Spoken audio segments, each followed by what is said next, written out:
Hey there, I'm Eliza. And I'm Dave. And we're with Ancestral Evolution. And today we're going to be talking a little bit more about jerky. Yeah. So after our last video, we got to wondering what tenderloin jerky actually tasted like. So we thought we would give it a try. And while we were doing it, we thought we'd try some other cuts of beef that are also commonly used for jerky and see which one is the best. Yeah, so we're just going to mix it up and do, what do we have, 4 different cuts? Actually 5. We have 5 different cuts of beef we're going to be trying out today. What are those cuts? We have sirloin, we have flank steak, we have tenderloin as promised, we have round, and we also have New York strip. Yeah, so it'll be interesting. We'll see which ones. I think most beef jerky is made with top round or bottom round? Yeah, usually a round or sirloin and sometimes flank. Yeah. I think the New York strip is the one that's not used very often, and then tenderloin also is not used very often for obvious reasons. Yeah, as in they're very expensive. Very expensive. And you're making jerky. So these are all very good cuts to use as far as, because the goal is you want the least amount of fat possible. You want really the lean cuts. Just the leanest of the lean. And it's fine if a cut has some fat on the outside because you can always trim it off. But if you have a lot of marbling or you have fat within the muscle itself, that's what you don't want. So you don't want a ribeye, you don't want anything that has a lot of fat in the meat. So that's why the round, which is the rump of the cow, is a muscle that's typically very lean, and that's what's used a lot in jerky.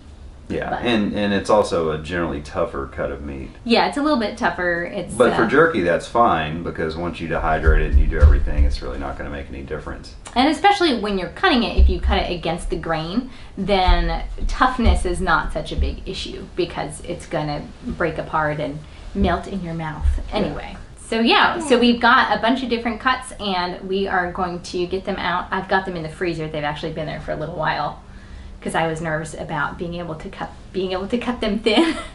But we will give it a try. My knife is very sharp. And we definitely sharpen the knife before we do this, because it has to be really, really sharp to get the thin.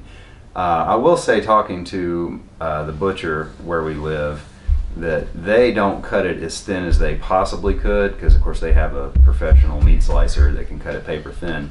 And he said if you cut it too thin, it essentially, there's no texture, and it just sort of like crumbles like a really thin cracker. So that can be our next experiment, I guess, is to figure out what thickness is the best for making jerky. And since we're hand cutting it anyway, that's not going to be uniform. It's not like we're using a professional meat slicer or something, so we have these perfectly uniform cuts. It's very true. So we'll end up seeing the thicker pieces versus the slightly thinner pieces, and we can kind of compare that. Yeah, that's true. That's true. Are we doing any marinade or anything? No, we're not doing any marinade. We're keeping it plain and simple so we can detect the subtle differences in the different cuts. But we'll have salt on it. Salt, yeah, definitely salt, but nothing else. We're not doing any marinades, we're not doing any other spices, just salt and meat. Yeah, and then that way we'll have the 5 different cuts, and we can just kind of compare which ones are better, and is it worth the money to spend on, the crazy tenderloin jerky. Tenderloins, which is a fillet, essentially. I was looking some things up online, and some people actually do make jerky out of tenderloin and sell it commercially, but that stuff is expensive. Yeah, that's really pricey. Yeah, and like I said, I think most real jerky, not the Slim Jim, of course, garbage, but the real stuff is made with either top or bottom round. Yeah. Just because of the leanness of the meat and the price. Yeah. So. All right, so let's pull our meat out of the freezer and we'll take a look. All right, so here's our meat. We've got some tenderloin, we've got flank steak, we've got round, we've got sirloin, and we've got New York strip. So just looking at these different cuts by themselves, you can see that the New York strip does have a little bit more marbling than some of these other cuts. Actually, the round looks the leanest, which is what we might have expected. And the flank actually has some marbling. Now, like the fat cap here and on the New York strip, we can cut that off, so that's not a big deal. So let's get to it. I'm gonna try to slice these guys as thin as I can. We'll see how well I do. I've had these in the freezer for actually several hours, so they're pretty firm, and I sharpened my knife beforehand. So we're gonna try to get some nice thin slices here. Yeah, putting the meat in the freezer definitely helps big time. It just firms things up and makes things a lot easier to slice.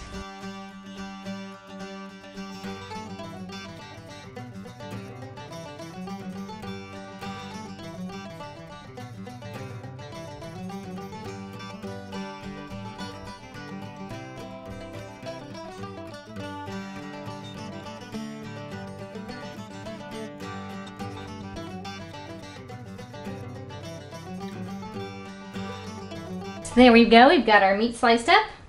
We've got our New York strip, our sirloin, our tenderloin, our flank steak, and our round. So I'm just gonna stick this in the dehydrator. I'm gonna give it a good sprinkle of salt. I'm gonna set the dehydrator to 150 degrees, and this is probably gonna take between 12 and 24 hours. As soon as it's really crispy, it's ready to go. So we'll check back when it's dry. Welcome back. So our meat is fully dehydrated now, and it's time to take a taste. All right. So what we didn't tell you before is that this is actually going to be a blind taste test. Dave does not know which cut is which. So I'm going to feed him cuts of jerky, and we will get a sense of what is actually the best cut for jerky. At least according to me, and hopefully I'll be able to tell the difference, because there's a chance you may not be able to tell the difference because they're all very lean cuts of meat. But maybe I will. That's true. Well, that's what we're here to find out, right? So. Yeah. Anyway. All right, let's do it. So as always, if you like this video, be sure to like and subscribe down below. Also, we have a bunch of great classes on Skillshare, from everything from fiber to fermentation. So if you're interested in any of that, be sure to check out the link in the show notes below. All right, so let's get tasting. All right. All right, so this is jerky number 1.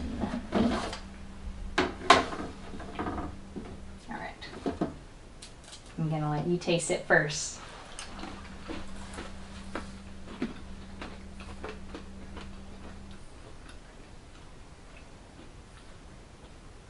That's good. Any comments? Flavor, toughness? Pretty flavorful. That's good. And all these are just beef and salt. There's nothing else added. No pepper. Yeah, just beef and salt. Nothing. No Plain. spices. All right, you good? You want to try number 2? Yeah. Okay. All right, this is jerky door number 2. It's behind door number 2.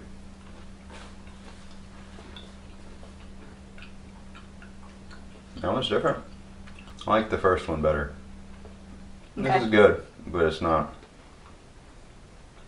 Why do you like the first one better? It's beefier. Okay. What do you think?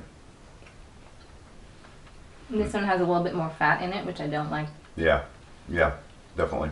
The other one was more, it was drier and less, I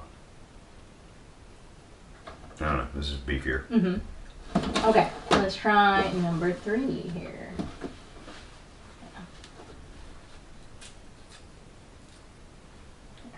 Okay, no, it's thin. I like number 1 the best so far, and that one second best. Second best. Okay. All right. This is jerky door number 4 here. Try that.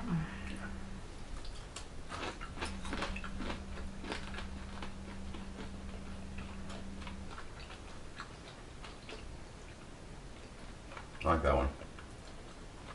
Where does that fall in your rankings? At least second, maybe first. Last but not least.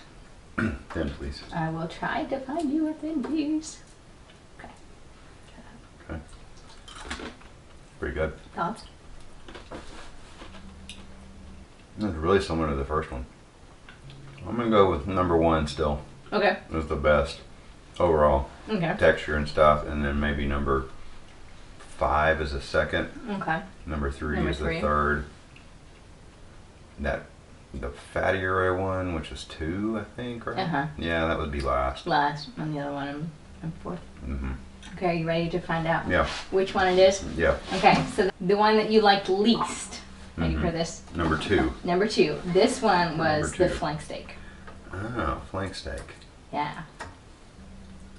And that one, as we saw when we were cutting it up, it had a little bit more fat in it, and Yeah, that's you can probably see why. the fat Yeah. on there. And of course, if you do dehydrate something that has any significant fat in it, you want to eat it pretty quickly. Mm-hmm. The one you liked least was the flank steak. Yeah. Okay. Okay. So number 4, the one you liked second to last was the sirloin, Huh. Okay. which I wouldn't necessarily have expected. Mm-hmm. Number 3 was the New York strip. No, really. Mm-hmm. The one that came in second, are you ready for it? Tenderloin. All right. Yeah, So this is basically the fillet. this is the fillet. This is like the tenderest.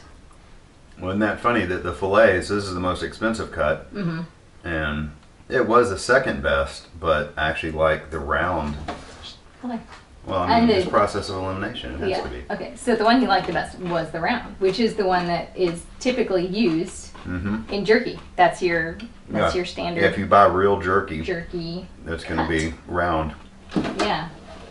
So, yeah, I like the tenderloin, but I did think that the round had better texture and better flavor. Mm-hmm. Me too. The tenderloin kind of, it's more melt in your mouth, as you might expect, but it doesn't have kind of that jerky flavor or chew that the round does. Yeah, and get the round, which drawer? This That is the one's the round.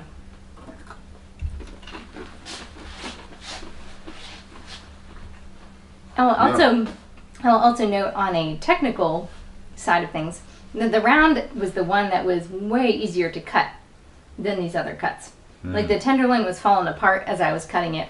I was cutting a piece of beef that had been in the freezer for several hours, so it wasn't as if it was straight out of the fridge, but it was still falling apart and pretty hard to get uniform slices out of.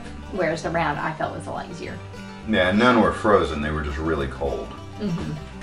Yeah, they weren't frozen all the way through. But yeah, so yeah, round gets our number 1 choice for both price and flavor. Yeah. I mean, if price was no issue, I would still go with the round. Yeah. All right, so there you have it. We recommend the round. Yeah. But feel free to run your own experiments and see what you like the best. Also, if you think that we forgot a cut of beef that you think would make really good jerky, suggest it to us in the comment section and we'll see if we can include it, Yeah. if we didn't already. But again, really, it has to be a leaner cut. Like if you did ribeye or something, it would not really work. Yeah, no ribeyes. But if you have a suggestion for a lean cut of beef that you think that would make good jerky, feel free to let us know. Yeah, round for the win. All right. Until next time.